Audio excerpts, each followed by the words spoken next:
Que l'étranger qui s'attache à l'Éternel ne dise pas: «L'Éternel me séparera de son peuple», et que l'eunuque ne dise pas: «Voici, je suis un arbre sec». Car ainsi parle l'Éternel: aux eunuques qui garderont mes sabbats, qui choisissent ce qui m'est agréable, et qui persévèrent dans mon alliance, je donnerai dans ma maison et dans mes murs une place et un nom préférable à des fils et à des filles. Je leur donnerai un nom éternel qui ne périra pas. Ésaïe 56, 3 à 5. Les gens de toute classe avec leur handicap sont bienvenus dans la maison de Dieu. Nous lisons dans le verset 3 que même les eunuques peuvent entrer dans la maison de Dieu. Autrefois, il ne leur était pas permis de pénétrer dans le temple juif. Dieu déclare dans ce passage que tous, sans exception, seront bienvenus dans la maison de Dieu. Ils ont le même privilège du pardon de leurs péchés, et ils peuvent devenir membres de la maison de Dieu. Nous lisons au sujet d'Onésime qu'il devint très utile à Paul, Philémon versets 10 et 13. De toute évidence, Onésime avait volé une certaine somme d'argent ou quelque chose de valeur, car il quitta la maison de son maître avec son butin pour se rendre à Rome.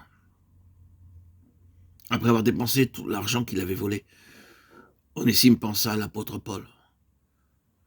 C'est à travers beaucoup d'épreuves et de difficultés qu'il naquit de nouveau, comme le font beaucoup de personnes qui, lorsqu'elles sont en difficulté, vont vers le Seigneur.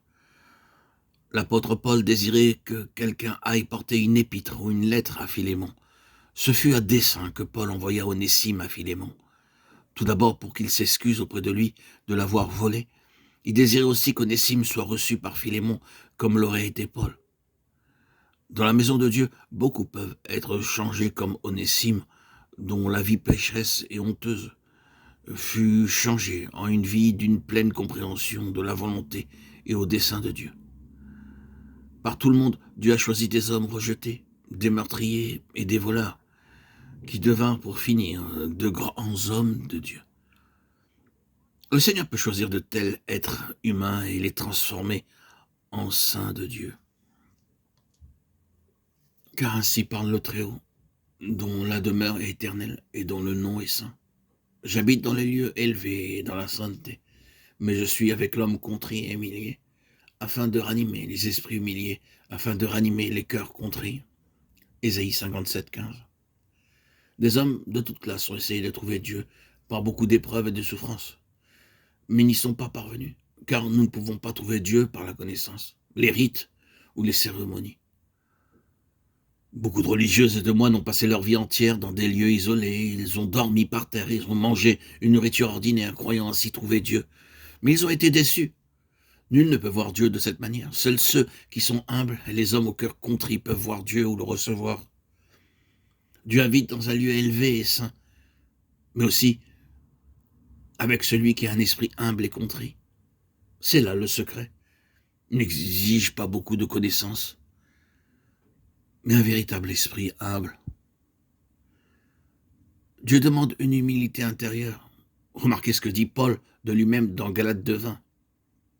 J'ai été crucifié avec Christ. C'est la véritable humilité. En toutes circonstances, dites Seigneur, non pas ma volonté, mais la tienne. Non mon désir, mais le tien.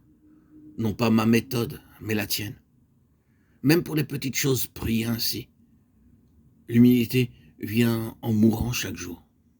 Alors, vous pouvez dire véritablement et en toute honnêteté, non pas ma voix, mais la tienne. Non pas ma volonté, mais la tienne. Nous avons besoin pour cela de nous approprier la puissance de Christ, car nul ne peut mourir par lui-même. Paul était capable de dire « J'ai été crucifié avec Christ, car j'ai appris à mourir chaque jour ». 1 Corinthiens 15, 31, 2 Corinthiens 4, 10 et 12. C'est ainsi que nous pouvons jouir de notre salut tel que Dieu l'a promis. Je te ferai monter sur les hauteurs du pays. Ne vivez pas une vie de stérilité, de défaite.